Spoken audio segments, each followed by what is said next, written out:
আজকের এই রেসিপি একটু লুকিয়ে লুকিয়েই বানাবেন, না হলে রান্না করতে করতেই কিন্তু পুরো কড়াই ফাঁকা হয়ে যাবে, এতটাই টেস্টি হয়। তো এই রেসিপির জন্য কাতলা মাছ ছোটো ছোটো টুকরো করে কেটে নিয়েছিলাম। পরিমাণ মতো লবণ, হলুদ গুঁড়ো, একটু লঙ্কার গুঁড়ো আর একটু সাদা তেল, একটা ডিম ফাটিয়ে দিয়ে সমস্ত কিছু ভালো করে মেখে নিলাম। দিয়ে দিলাম ওর মধ্যে একটু জিরে গুঁড়ো, গোলমরিচ গুঁড়ো, আর দিয়ে দিলাম আদা রসুন বাটা, কাঁচা লঙ্কা বাটা আর অল্প ময়দা। তারপর সমস্ত কিছু মাছের সাথে ভালো করে মেখে 5-10 মিনিটের জন্য রেস্টে রেখেছিলাম। 10 মিনিট পর কড়াই সাদা তেলের মধ্যে মাছের টুকরোগুলোকে বেশ লালচে করে ভেজে তুলে নিলাম।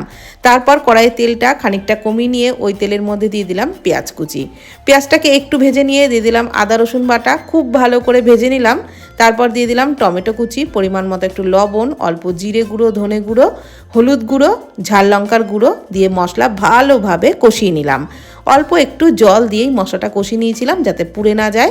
মশলার থেকে তেল ছেড়ে দিলে ভেজে রাখা মাছের টুকরোগুলো দিয়ে দিলাম একটু গোলমরিচ গুঁড়ো, গরম মশলার গুঁড়ো, চেরা কাঁচা লঙ্কা আর টমেটো সস। নাড়াচাড়া করে একটুও কিন্তু জল ছাড়াই এরকম শুকনো শুকনো নামিয়ে নিলাম।